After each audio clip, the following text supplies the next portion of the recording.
pambola yote yaya. Tala kumuni bilimo sile sili. Mama, papa.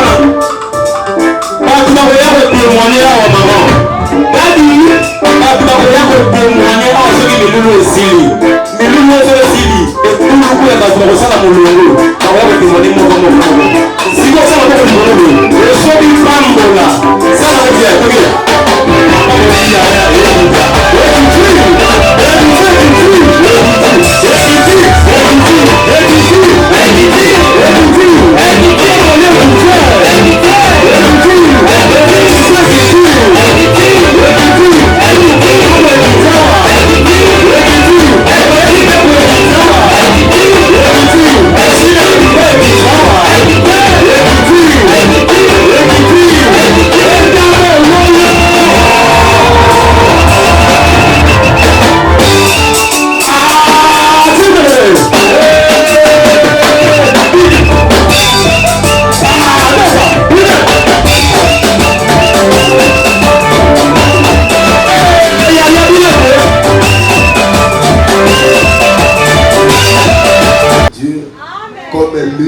Et à ses côtés, c'est parmi les gens qui m'ont aidé du début de cette aventure avec Jésus. C'est un ami personnel, un ami de ma famille, un père aussi pour cette église. Dans ma concerne à une des Salema. Raison pour laquelle je demande aux enfants que Dieu m'a donné que vous êtes, d'accueillir chaleureusement avec joie, avec honneur, avec victoire, pendant que toujours honorer lié, nous amener à connaître la mission. Pendant que toujours honorer lié, nous amener à Salaka à soutenir la mission.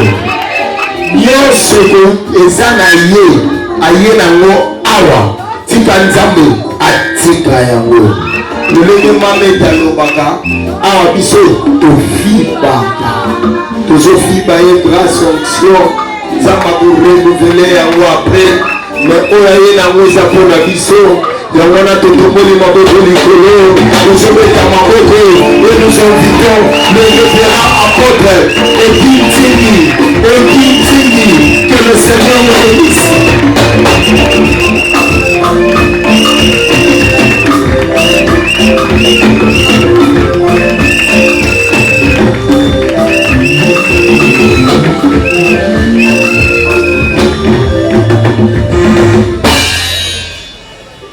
Amen. Que Dieu soit loué, nous pouvons nous rasseoir. Amen. Amen. Amen. Amen. Je bénis le Seigneur pour sa présence au milieu de nous. Je sais qu'il est présent et il nous fera du bien. Amen. Amen. Qui croit que l'Éternel est là? Qui croit que Dieu est présent? Vous savez, un jour, une histoire s'est passée dans la Bible. Dieu était quelque part, mais il y a un homme qui ne savait pas que Dieu était là. Il s'agit de Jacob.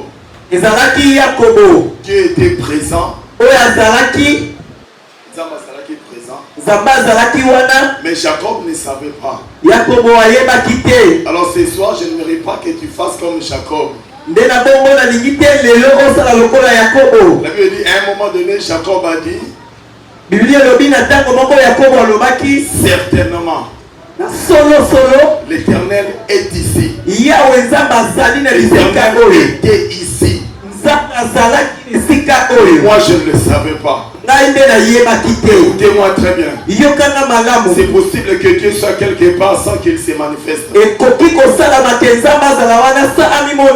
J'aimerais te dire ce soir, le Dieu de Bokemo va se manifester.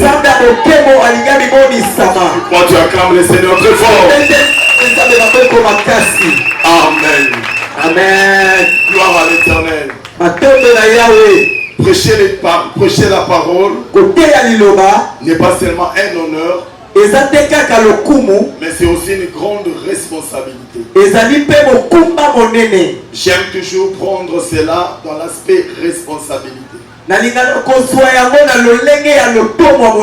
Nous disons Amen. Amen. Laissez-moi dire merci à l'homme de Dieu,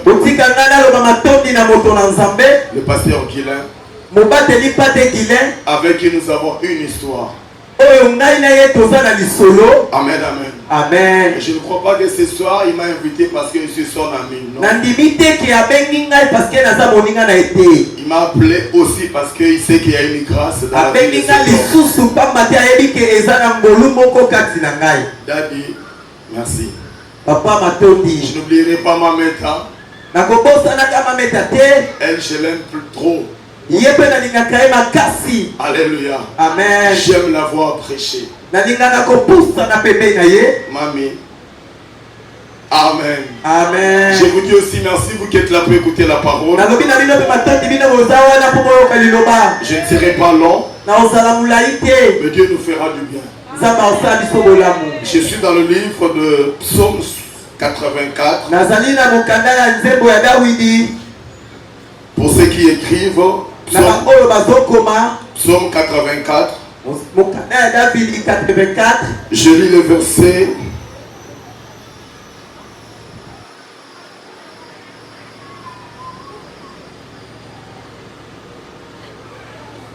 Je lis les versets à partir du verset 6, je le sens.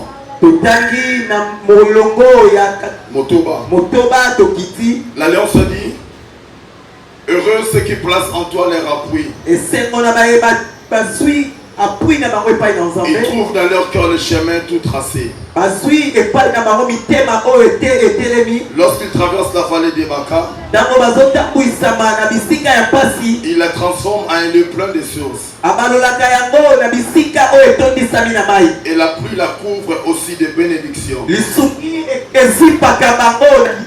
Leur force augmente pendant la marche. Ils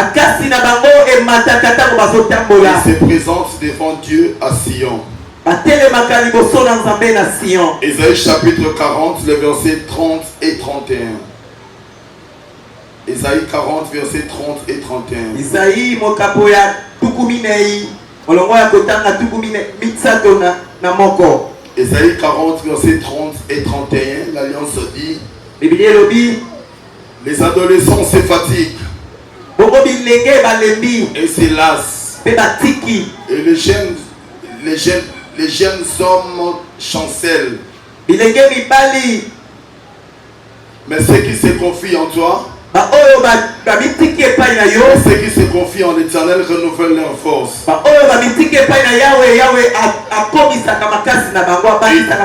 Ils prennent le vol comme les aigles.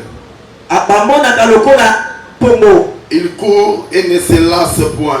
Ils marchent et ne se fatiguent point. Faites avec moi la dernière lecture dans le livre de Épître aux Hébreux.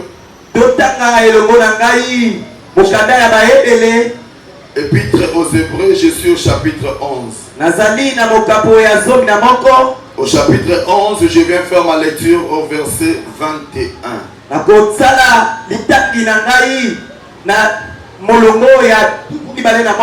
Écoutez ce que l'Alliance déclare. Hébreux chapitre 11, le verset 21. C'est par la foi que Jacob mourant,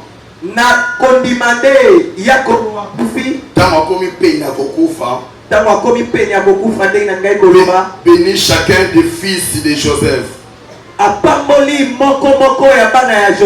et qu'il adora, appuyé sur l'extrémité de son bâton.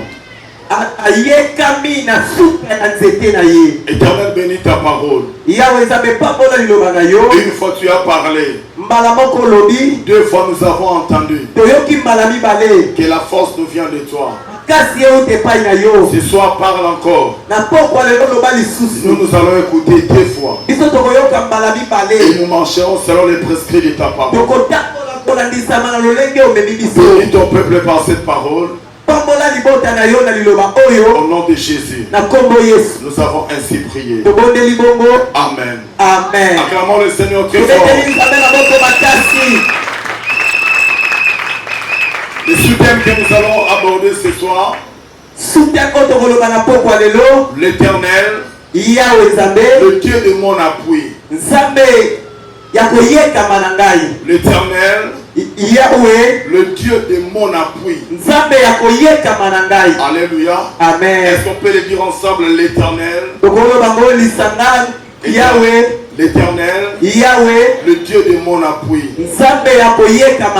Alléluia. Amen. Balancez si vous êtes avec moi. Amen. Amen. Dans le dernier verset que nous avons lu, épître aux Hébreux, on nous parle de Jacob. Jacob était proche de la mort.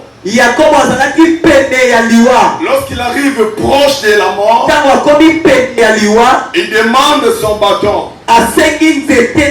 Alléluia. Amen. On lui donne son bâton et il appelle les 12 tribus d'Israël. Il appelle les 12 fils de Joseph. Et la Bible déclare, il s'appuie sur le bâton et il s'est mis à bénir les 12 fils. Jacob s'appuya sur le bâton et après il a béni les fils. Justement pour te dire, bien-aimé, tout ce qui existe sur la terre s'appuie quelque part. Tout ce qui existe sur la terre s'appuie quelque part. Il s'est appuyé sur le bâton et puis il a béni les 12 fils. Écoutez-moi très bien. Parle-moi du mariage. Je te dirais que le mariage s'appuie quelque part. Parle-moi de la bénédiction. Je te dirais que la bénédiction aussi s'appuie sur quelque chose. Parle-moi de l'élévation. Je te dirais que l'élévation s'appuie sur quelque chose. La réussite dans la vie s'appuie sur quelque chose. Il s'est appuyé sur les bâtons. Bien-aimé dans le Seigneur, tout ce qui existe sur la terre s'appuie sur quelque chose. Si tu veux avancer, tu dois t'appuyer sur quelque chose. La réussite, bien-aimé, c'est l'ensemble des principes bien accomplis. Il est temps que tu t'appuies sur quelque chose afin que tu avances. Jacob s'est appuyé sur le bâton et il a béni les 12 fils. Et au début de cette prédication, je ne m'appuierai pas sur un bâton ce soir. Je m'appuie sur la Bible ce soir. Et en m'appuyant sur la Bible, bien-aimé, je viens bénir la vie de quelqu'un. En m'appuyant sur la Bible, je viens bénir la vie de quelqu'un. Laissez-moi déclarer quelque chose sur toi. Je te déclare avancer dans tout ce que tu fais. Je te déclare percer dans tout ce que tu fais. Je te déclare victorieux dans toutes tes affaires. Bien-aimé dans le Seigneur, je te bénis comme Jacob a béni sa fille. Sois béni et va de l'avant. Ah, j'ai dit à quelqu'un, sois béni et va de l'avant. Touche aux bénédictions de l'Éternel. Touche aux promesses de l'Éternel. Il est temps que tu dises comme Anne. C'est pour cet enfant que j'étais en train de prier. Il est temps que tu touches la bénédiction entre tes mains. Si Jacob était appuyé sur son bâton, moi je m'appuie sur la la parole de l'Éternel. Et je déclare ta vie bénie au nom de Jésus. Je déclare ta vie bénie au nom de Jésus. Là où tu avais échoué hier, aujourd'hui tu es béni le Seigneur. Moi je déclare que tu es béni. Et tu peux réussir. On peut changer maïté. Kaka mayo raté contre la mbisi. Kaka mayo raté contre la mbisi. Sur la parole du maître. Sur la parole du maître. On va changer maïté. On va changer vénité. Kaka venir la sekakio. Kaka venir la cholakio. La venu wana. C'est la même venue. On y a la permis. On va savoir un miracle. On va savoir le prodige. On va savoir les grandes choses. Oh, si tu crois qu'acclame le Seigneur pour fort. Acclame, acclame, acclame, acclame. Gloire au Seigneur. Gloire au Seigneur. Je ne vais pas laisser la majesté bien-aimée.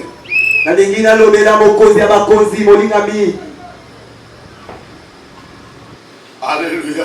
Amen. Acclamons le Seigneur. Je Je ne peux pas laisser la majesté. Je dois dire une sécurité à mon Seigneur. Vous savez, lorsque le fils a grandi, le père Papa paie Maka. Ce soir, je dis à papa, reposez-vous. Laissez votre fils défendre les ABCD que vous lui avez appris. J'étais en train de bénir quelqu'un Ta vie avancera. Ta vie ira de l'avant. Nous disons Amen. Lorsque Dieu était en train de créer, la Bible révèle ceci. Lorsqu'il était question de créer les arbres, remarquez une chose. Dieu a parlé à la terre pour créer les arbres, pour créer les plantes. Le Créateur a parlé à la terre et la terre produit les plantes. Alléluia. Amen. Pourquoi vous allez remarquer, si tu sépares la plante à la terre, la plante va sécher.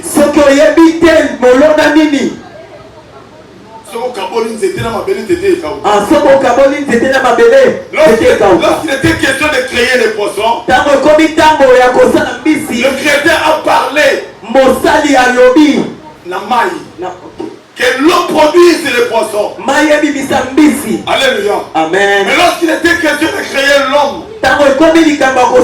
lorsqu'il était question de te créer toi, Dieu a parlé en lui-même. Il a parlé en lui-même. Il a parlé en lui-même. Ayons l'homme à notre image et selon nos ressemblances. Bien-aimé dans le Seigneur, l'Éternel doit être ton appui.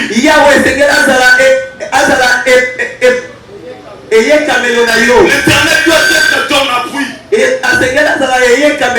Les amis se disent ceci. Alléluia. Amen. Ne suivez pas, suivez-moi. Amen, amen. Amen. Amen, amen. Amen. Heureux ceux qui placent en toi leur appui. Heureux ceux qui placent en toi leur appui. Lorsque tu vis sur la terre, c'est en l'Éternel que tu dois placer ton appui. Lorsque tu marches sur la terre, c'est l'Éternel qui doit être ton appui. La première raison, bien-aimée, c'est parce que l'Éternel est notre source. C'est de lui que nous venons. Je dois placer ma source en l'Éternel. Viens heureux ce soir. Si tu t'appuies à l'Éternel, viens heureux ce soir. Si tu t'appuies à l'Éternel, heureux ceux qui placent en toi leur appui. Viens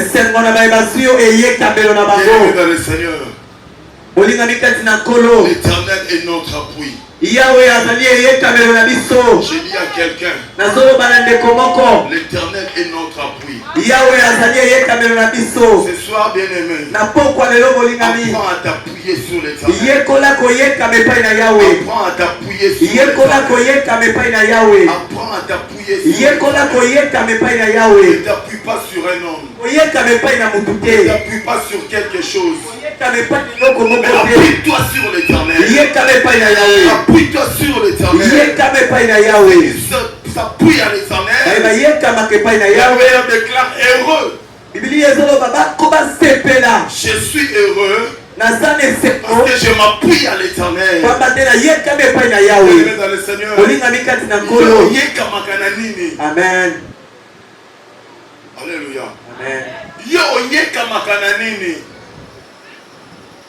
Tu dois t'appuyer sur l'Éternel. Esengeli oyekama na Yahweh. T'appuyer sur l'Éternel. Oyekama na Yahweh. Rapidement, mon frère, ma soeur. Nalomba kunde komolinga imosi mobali. Répondons à la question, pourquoi devons-nous nous appuyer? Toyanola na eyano mpona nini tokoki koyekama epai na Yahweh. Pourquoi devons-nous nous appuyer sur l'Éternel? Mpona nini esengeli na biso toyekama epai na Yahweh. Il y a plusieurs raisons, mon frère, ma soeur. Ezali na batina ebele molingami kati na nkolo. La première raison, je l'avais déjà dit, Tina liboso na sina alobaki yango. parce que l'Éternel est notre source. Ezali pamba te Yahweh nde bisika touta. Nous venons de l'Éternel. Touta epai na Yahweh. Alors qu'il nous crée, il a parlé en lui-même. Ntango osala biso amilobeli ye Nous moko. venons de l'Éternel. Touti epai na Yahweh. C'est Dieu qui nous a produits. Ye nde asali biso. Alléluia. Amen. Nous sommes les produits de l'Éternel. Tozali bikelamu na Tout ye. celui qui sait qu'il vient de l'Éternel, Oyo nyonso ayebi kauti na il Yahweh. doit s'appuyer en Dieu. Esengeli ayekama na Il Yahweh. doit se baser en l'Éternel. Esengeli ayekama Il epai doit na se Yahweh. confier en l'Éternel. Esengeli atitike epai na Yahweh. Si tu sais que tu viens de l'Éternel, Soki oyebi outi epai na Yahweh. appuie-toi, mon frère, ma soeur. Yekama ndeko Appuie-toi, mobali. mon frère, ma soeur. Yekama ndeko mosi mobali. Deuxièmement, mon frère, ma soeur. Ya mibale ndeko mosi Pourquoi mobali. devons-nous nous appuyer à Mpona nini l'Éternel? esengeli toyekama na La Yahweh. Bible déclare Biblia ezoloba. que ceux qui se confient à Baye l'Éternel bayekamaka epai na Yahweh. renouvellent leur force. Ayeisaka makasi na bango Quand je ntango nyonso. m'appuie à l'Éternel, Ntango nazobi gade epai na Yahweh. je vis le renouvellement de ma force. nazobika renouvellement ya makasi. L'Éternel vient me renouveler, yawe azoya kokomisa makasi na me permettre de me donner la force d'aller encore très loin. kopesanga su makasi ya kokende musika. Nous disons Amen. Amen. Pourquoi devons-nous encore, mon frère, ma soeur, mpona nini tosengeli lisusu ndeko mwasi nous mobali appuyer à l'Éternel? koyekama epai na Je yawe. déclare, biblia ezoloba heureux ceux qui placent en toi leur appui, esengo na baye batie elike epai na yo trouvent dans leur cœur le chemin tout tracé. bakutaka na mitema na bango nzela oyo basi basala. Quand tu t'appuieras sur l'Éternel, ntango koyekamaka epai na yawe tu trouveras dans ton cœur le chemin bien tracé. olingami okokuta na motema na yo Le nzela oyo chemin qui esalama, te conduira tout droit vers la réussite. nzela oyo ekomema yo semba na elonga, Le chemin qui t'amènera tout droit au succès. oyo ekomema yo semba na botombo, Le chemin qui t'amènera à la bénédiction. nzela oyo ekomema yo na Le lipamboli, chemin qui t'amènera à la gloire. nzela oyo ekomema yo na nkembo. Ceux qui s'appuient à l'Éternel. baye bayekamaka epai na Dans leur yawe cœur, il y a des chemins bien na tracés. motema na bango ezali na Il nzela est oyo temps, mon frère, esalama. ma soeur, ezali ntango moninga que tu mwasi arrêtes mobali de tâtonner.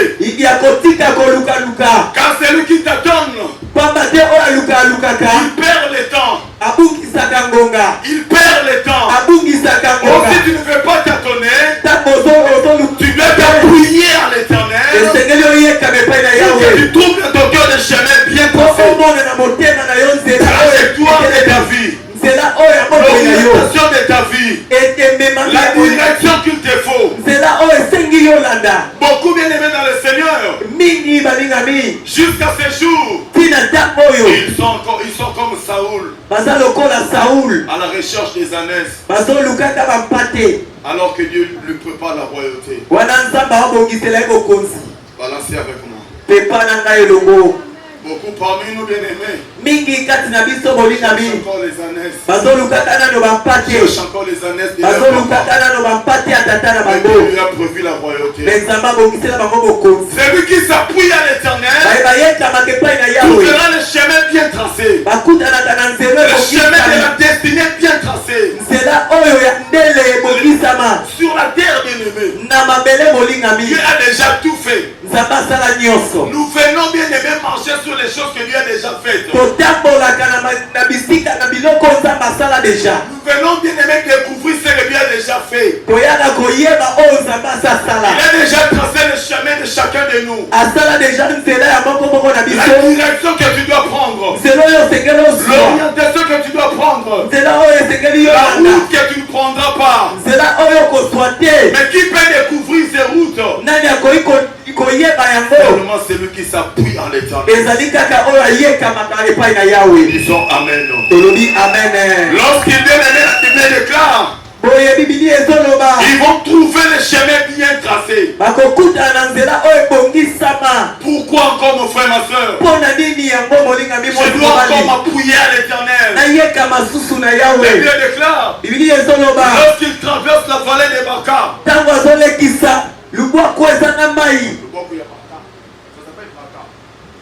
alléluia. Amen. Lorsqu'il traverse la vallée des Baka, bien aimé, la vallée des Baka en Israël existait. C'était quoi cette vallée? C'était une vallée qui dégageait l'odeur des oignons. Lorsque vous coupez les oignons, l'odeur qui se dégage là, pourquoi on a dégagé l'odeur wana? Yes. Mais c'était le chemin que Israël prenait pour aller adorer Dieu à Sion. C'était le chemin qu'on ne pouvait pas. Yes. Alléluia. Amen. L'homme qui s'appuie sur l'éternel, même lorsqu'il traverse des moments difficiles, même lorsqu'il traverse des vallées de Baka, même lorsqu'il traverse des situations compliquées, la Bible déclare, il la transforme. C'est toi qui vas transformer les situations difficiles à un lieu plein de sources. Je prophétise sur quelqu'un. Les temps difficiles que tu traverses, le changement viendra en le fait que tu t'es appuyé en l'éternel. Je prophétise, bien-aimé, que tu traverses les temps difficiles et tu la changes à un lieu plein de sources. Tu la transformes à un lieu plein de sources. Je ne sais pas ce que tu es en train de vivre, mais c'est que moi je sais, puisque je m'appuie sur l'éternel, les situations difficiles, je la transforme. Je la transforme. Je la transforme. Je la transforme. Tout ce que tu vis, je te dirai, bien-aimé, appuie-toi en l'éternel. La situation difficile va se transformer. Lorsqu'il traverse la vallée des Baka, il la transforme. Je vois quelqu'un transformer les saisons de sa vie. Je vois quelqu'un changer l'histoire de sa vie. Je vois quelqu'un changer les choses dans sa vie. Depuis que l'année a commencé, les choses ne sont pas allées comme tu voulais. Écoutez le Seigneur te dire une chose. Appuie-toi en lui. Les temps difficiles vont se transformer. Vont se transformer à un lieu plein de sources. Balancez si vous êtes là. Alléluia. Amen. Le temps difficile vont se transformer. Les moments compliqués vont se transformer à un lieu plein de sources. Nous disons Amen. Les psalmistes continuent. Mosé Loye Bakobi en disant leur force augmente pendant la marche. Quand on s'appuie sur l'éternel, la force augmente pendant le sorte de marcher. Quand je m'appuie sur l'éternel, la force se renouvelle de temps en temps. C'est pourquoi, bien-aimé, un homme comme Abel, un homme comme comme Josué, Yosua. son ami était Caleb. Moninga na yezalaki Caleb. Lorsqu'ils sont allés explorer le pays, Tango bake kononga mboka. alléluia, Amen. ils sont allés explorer Canaan. Bake kononga Kana. Au retour, Na bozongi. Dieu avait dispatché les territoires. Nzambe akaoli bisika. Je dis à quelqu'un bien-aimé, Nazoyebisa mutu moko chacun bolinga a mingi. son territoire prophétique. Mutu na mutu aza na esika na ye ya lisako. Je ne sais pas si vous me comprenez. Naokanisa tu Chacun a sokolaka. son territoire prophétique. Mutu na mutu aza na esika na ye ya lisako. Lorsque tu arrives dans ce territoire-là, Soko komi na esika les wana. capacités vont se déployer. Okasi ekobima. Tu sentiras les choses avancer. Omona makambo kokende liboso. Et Israël est allé au Canaan. Israel bazokende na Kana. Sur les 12 tribus, Na kati ya mabota il zote n'y ya avait mikabe. que 5 tribus qui avaient possédé leur territoire. Ezalaki kaka na mitano oyo ezwaki bisika na bango. Le reste des tribus sont allés camoufler. Bamosusu bake kobombama. Alléluia. Un Amen. jour bien-aimé, Mokolo moko molingami. Caleb vient voir son frère. Caleb aye kotala ndeko na ye. Donne-moi cette montagne. Abipesanga ngomba oyo. Cette montagne epesamela kingai. Ah. Lete okotala Israël. Yes. Lete okotala Canaan bapesenga montagne oyo. Amen. Alléluia. Amen. Maintenant vous parlez bien-aimé 40 ans c'est les kaki. Tango baoloba 40 elekaki deja. Caleb pouvait dire, Bongo Caleb akokaki j'ai koloba. encore la force Naza susu na de mokasi posséder cette montagne. ya kozwa ngomba oyo. Est-ce que vous connaissez Ebisaki Naya? Yes. Bien-aimé dans le Seigneur, Olingami kati na lorsque tu kolo. es tenté de t'appuyer sur Tango l'Éternel, toyeka mepai na l'Éternel yawe. va renouveler ta force. Yawa kobongola L'Éternel kobatisa te grâce sera na capable yo. de posséder tes territoires prophétiques. Akopesa yo bisika na yo ya L'Éternel te lisakoli. permettra d'avancer là où les autres abandonnent. Yawa kopesa yo makasi ya kokota bisika bato baboya yo. L'Éternel te permettra d'avancer, d'aller très loin. Ya kokende musika. Alors que les autres abandonnent, Tango baninga toi baotika. tu auras la force de Yo continuer. kozwa mokasi ya Où kokota. est-ce que tu trouveras la force? Wapi okozwa mokasi. La force tu la tireras Makasi okozwa par le fait que tu es appuyé à l'Éternel. tango oyekami epai na Nous yawe. disons Amen. Amen. Lorsqu'on s'appuie à l'Éternel, Tango toyekami epai na on est yawe. dans le Seigneur, Molingami kati na on nkolo. peut aller très loin. Okokende musika. Au-delà des limites naturelles. Likolo ya balimite oyo etiama deja. C'est pourquoi la Bible dit Yango ntina bibili ezoloba fatigué, lemba fatigué, kolemba mais poursuivant toujours. kolanda kaka kokoma kolanda. Alléluia. Fatigué, Kolemba mais poursuivant toujours. kolanda kokoma kaka kolanda. Et la Bible termine en disant, mon frère, ma soeur, Bibili ezosukisa na koloba molingami mwasi pour se mobali. présenter devant Dieu à Sion. Po kotelema liboso na nzambe na silo. Pour se présenter devant Dieu à Sion. Mpona kotelema liboso na nzambe na Sion. Mais cette tête libère un esprit migratoire. E batu oyo babimisi molimo ya kotamboli. Litangi ozopesa makanisa bato bazotambola. Yes. Alléluia. Amen. Les gens qui sont sur le chemin de la destinée. Bato bazokende na nzela ya Les gens ndele. qui quittent un point pour un autre. Oyo bazotika litono moko mpona mosusu. Mais la finalité de notre voyage de Na suka ya mobembo na biso molingami. l'Alliance se déclare, Bibili ezoloba c'est pour se présenter devant Dieu à Sion. mpona kotelema liboso na nzambe La na Sion. finalité de ton voyage sur la terre, Suka ya mobembo na yo na ce n'est pas mabele. pour que tu termines dans le pétage. Eza te ke osuka na La petage. finalité de ton voyage sur la Suka terre, ya mobembo na yo na c'est pour mabele. te présenter devant le Créateur. Ezali otelema liboso ya C'est pour mokeli. que tu viennes devant le Créateur Tout-Puissant. Otelema liboso ya Il mokeli. est temps bien aimé que tu t'appuies sur l'Éternel. Ezali ntango oyekama epai na Afin que yawe. tu sois capable Bongo ozwa de mokasi te présenter devant Dieu. ya kotelema liboso na nzambe. Nous disons Amen. Amen. Dans le Seigneur, Olingami kati na nkolo. nous devons nous appuyer sur l'Éternel. Tosengeli koyekama epai na yawe. Les autres s'appuient sur leur char. Basusu bayekami na bashar na Nous bango. nous appuyons sur notre Biso Éternel. toyekami epai na yawe na Nous appuyons biso. sur l'Éternel. Toyekami epai ya yawe ya bibele. David a laissé Goliath. Ozwa liboso na ngai na lance na javelot. Alléluia. Amen. Nga nazwa liboso na yo na kombo ya l'Éternel des armées. Yes. Et c'était pour la première fois en Israël qu'on Ezalaki appelle na Israël liboso babenga na Israël l'Éternel des armées. Yawe ya bibele. Alléluia. Amen. Je viens devant de toi Na ye liboso au na nom yo. de l'Éternel des armées. Na ye liboso ya yawe ya Pour la bibele. boutique au finga. Amen. Alléluia. Amen. Bien-aimé dans le Seigneur. Olingami kati na Avance dans nkolo. la vie. Mais appuie-toi sur l'éternel. Alléluia. Amen. Comment bien aimé devons-nous nous appuyer? Si je te parle de t'appuyer sur l'éternel, je ne te montre pas comment tu dois t'appuyer. Je n'ai pas réussi mon serment. Nous disons Amen. Amen. Comment tu dois t'appuyer sur l'éternel? C'est de comprendre que l'éternel est mon appui. Mais c'est mieux de savoir comment je dois m'appuyer sur l'éternel. Et on m'a dit, tu ne peux pas dormir sur les jambes de Delilah et penser te lever sur la poitrine d'Abraham. Alléluia. Amen. Si tu dors sur les jambes de Delilah et tu penses te lever sur la poitrine d'Abraham, ça ne marche pas comme ça. Comment tu dois t'appuyer?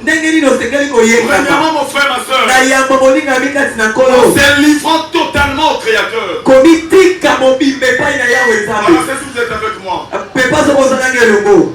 Tu dois t'appuyer en l'éternel en te livrant totalement au Créateur.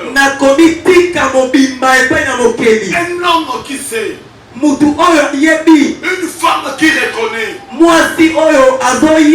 que l'éternel est sa source. Elle s'abandonne totalement à Dieu. Dès lors que tu as compris que tu viens de l'éternel, bien-aimé dans le Seigneur, tu dépends de l'éternel. Livre-toi totalement. Bien-aimé dans le Seigneur, le Seigneur est en train de chercher le cœur. Le cœur de gens qui peuvent se laisser à lui. Les gens qui peuvent s'abandonner totalement à lui. S'appuyer sur l'éternel signifie te laisser à lui. Il est temps que tu t'abandonnes totalement. Pas à moitié, bien-aimé. Il est temps que tu puisses t'oublier dans la présence de Dieu. Te laisse au Créateur. Tu t'abandonnes au Créateur. Tu peux lever ta main droite. Prie avec moi. Seigneur, je me laisse à toi. Seigneur, je me livre pleinement à toi. Au nom de Jésus. Amen. Amen. Acclame le Seigneur.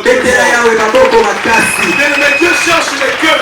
Les gens qui peuvent se laisser à lui. Comment tu dois t'appuyer? En te livrant pleinement à Dieu. En t'abandonnant pleinement. Totalement bien-aimé. Même tes finances doivent être laissées au Seigneur. Tout ce que tu es doivent être abandonnés au Seigneur. Des fois, c'est le corps qui se livre au Seigneur. Les finances sont encore à l'Égypte. Le maître a dit, là où est ton cœur, là où est ton trésor, là où sera ton cœur. Lorsque tu viens dans le Seigneur, les finances doivent te suivre dans le Seigneur. Pharaon a dit à Moïse, Obima. Yes. Moïse a dit, Pharaon, toi tu ne comprends pas. Yo Pharaon oso solate. Oso soutenir le côté Pharaon. Mais avec comme nous allons adorer le Seigneur dans les désert.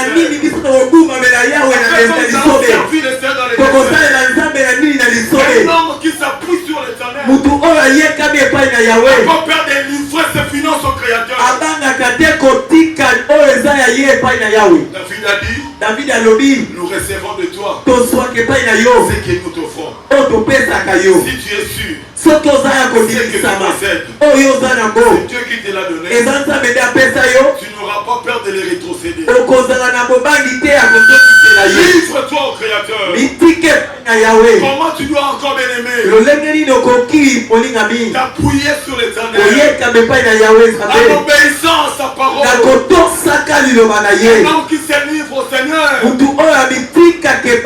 obéit à la parole. Exécute la parole. Pratique la parole. Jour jour après jour, obéis à la parole. Bien-aimé dans le Seigneur, ça fait très mal de voir combien nous attendons tout de Dieu. Malheureusement, nous ne l'obéissons pas. Ça fait très mal, bien-aimé. Dans le livre des Psaumes, l'Éternel a dit ceci. Si mon peuple pouvait m'écouter, si mon peuple pouvait obéir à ma parole, il y a longtemps, il y a certains combats qui continuent dans nos vies parce qu'ils ne sont pas obéissants au Créateur.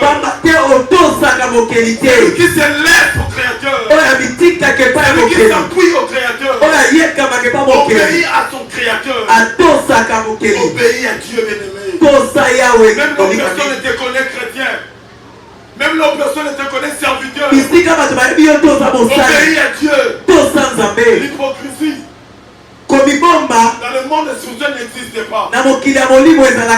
L'hypocrisie a un sens dans le monde physique. L'hypocrisie a un sens dans ma vie. L'hypocrisie a un sens dans ta vie.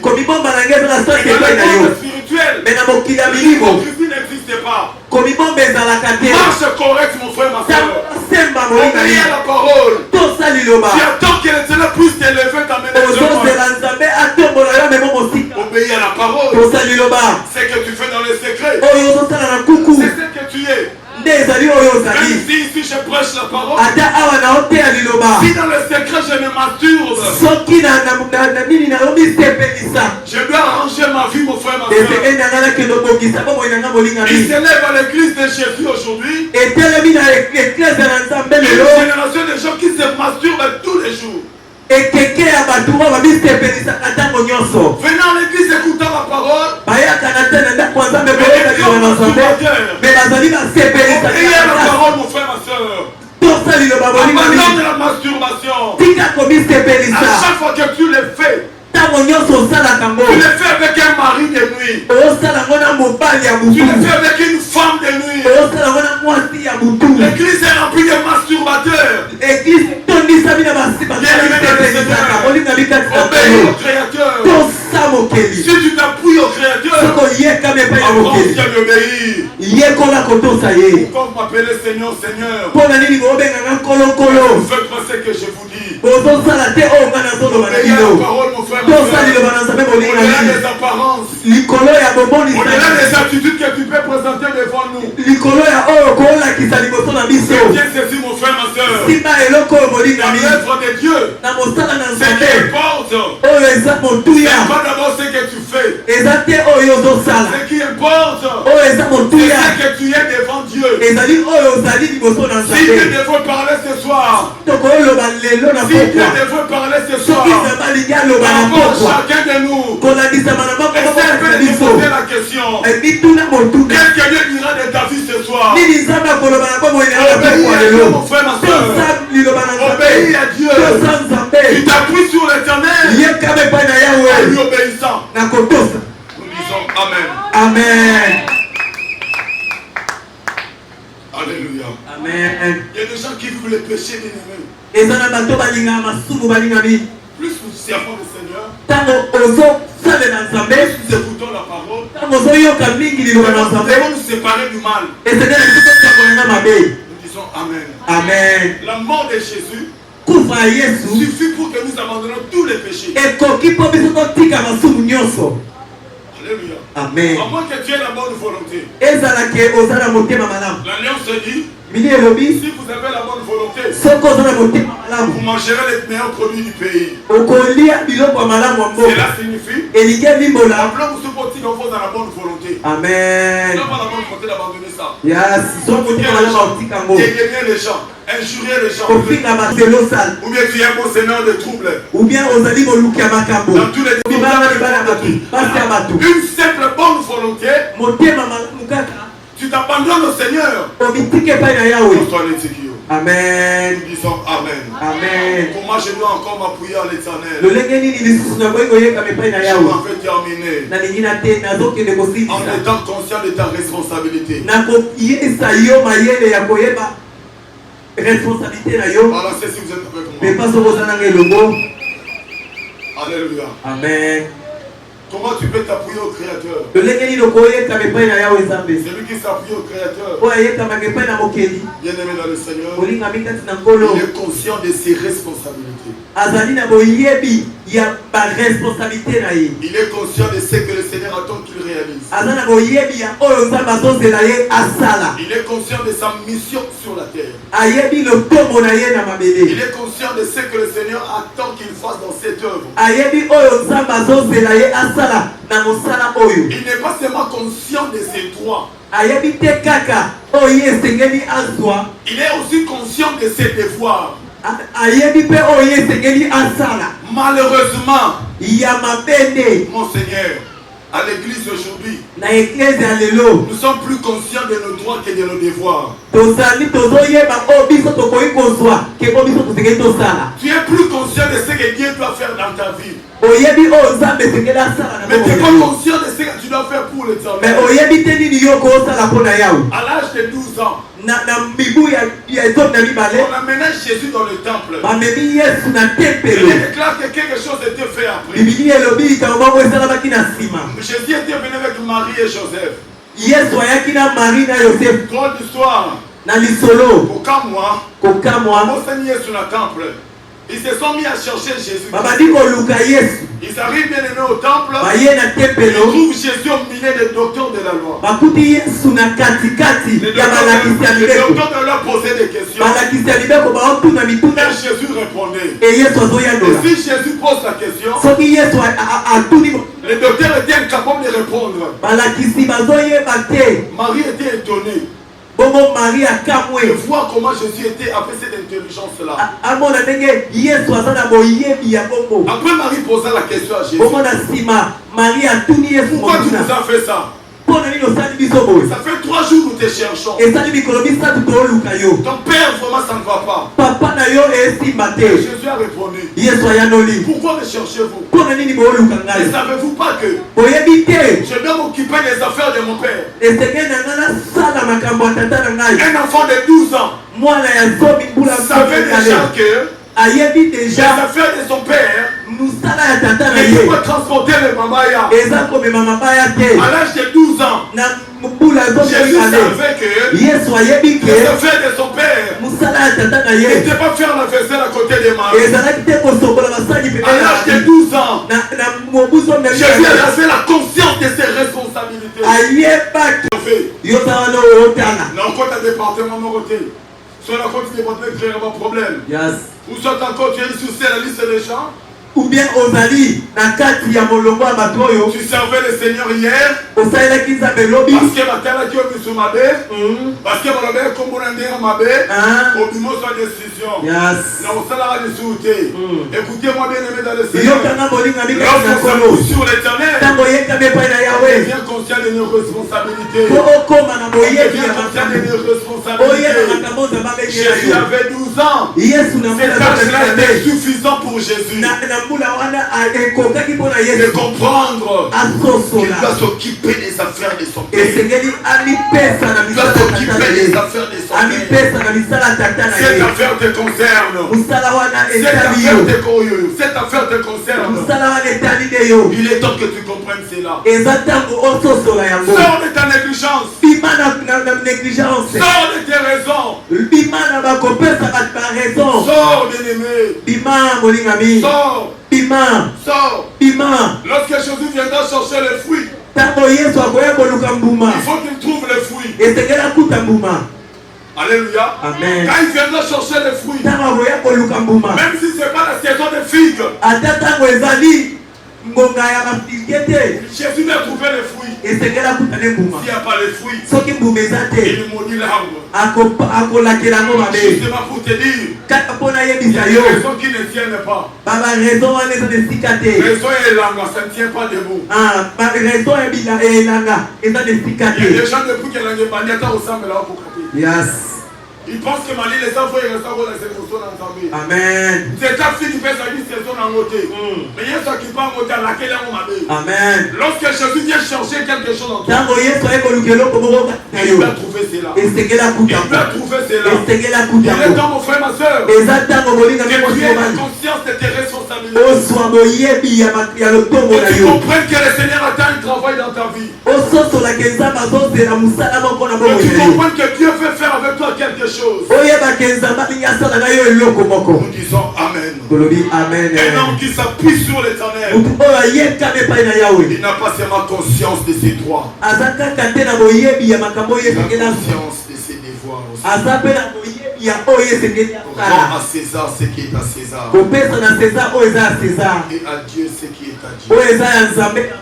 Sur la terre, il faut être équilibré. Rends à César ce qui est à César, et à Dieu ce qui est à Dieu. César, c'est une autorité. César peut être un chef, un mari, un professeur. Si c'est que César te demande, ne contredis pas la parole. Yes. Alléluia. Amen. Mais si tu donnes à César ce qu'il te demande, n'oublie pas de donner aussi à Dieu. Dieu aussi attend quelque chose de toi. Dieu attend quelque chose de toi. Il se répond après ce séminaire au disparaître.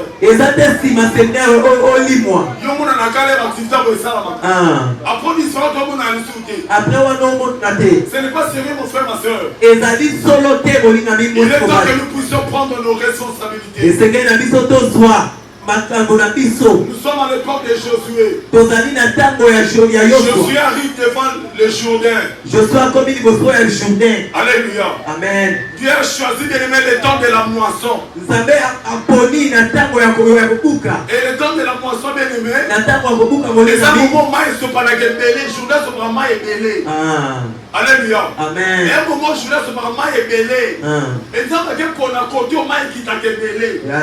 Au cas qui s'ahawa. Alléluia. Amen. Au cas de côté maïs qui t'a la pression, au cas de s'ahawa. Josué certainement kanisa qui. Le frère étant Moïse avait été maïs qui. Tout va être les salamoyés. Alléluia. Amen. On a besoin de technologie. Mais ça mène à madame. Amen. Ça va ici Josué. Dieu dit ça va sacrificateur. Pas même ange. Pas côté na mona maï. So va comme na kati maï katana. Mais si la côté na maï ça ne belé. Si les repousse dans la kati maï c'est belé. Ça va so va comme na kati de maï katana. Alléluia. Amen. Alléluia. Amen. Nous sommes arrivés à un moment où nous travaillons ensemble. C'est pas seulement Moïse qui n'a pas été. Yes. Il faut ça quelque chose. Et au second, nous allons avancer. Amen. Il faut même arche. Yes. Pour continuer, on a quatre maïs. Des maïs kabwani. Nous disons Amen. Amen. Je termine en disant.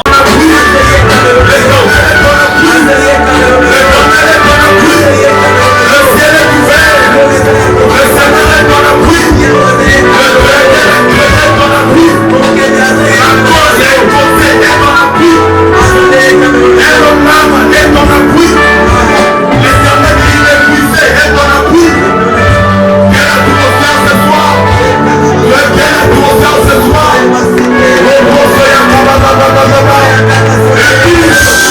Il touche. Ça devient plus fort. Ça devient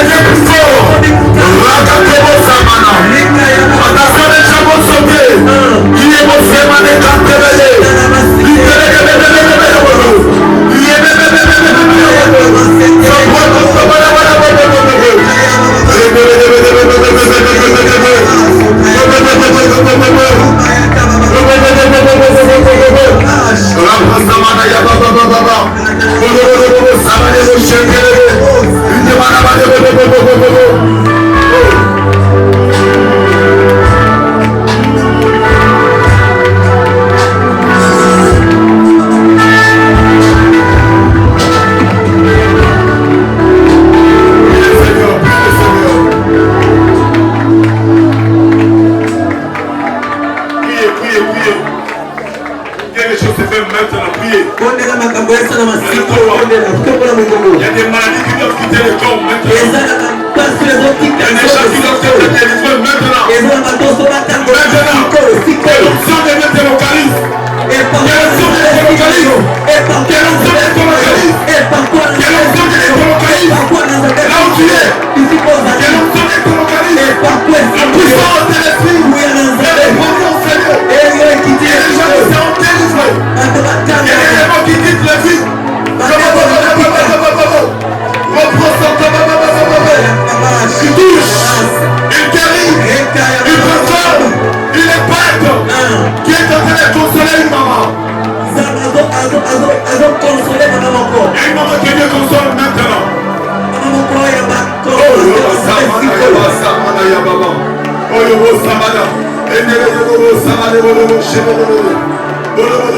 Amenez-la. Amenez-moi cette terre-là. Ici. Oh, la puissance est libérée. La puissance est libérée. Fresh, amenez-la. On n'a pas beaucoup de minutes. Amenez-la.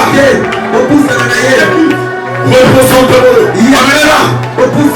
Reçois cela au nom de Jésus. Fresh. La cantera. Fresh. Plus fort que ça. Plus fort que ça. Et la place de l'Idiot chevet. Plus fort que ça. Plus fort que ça.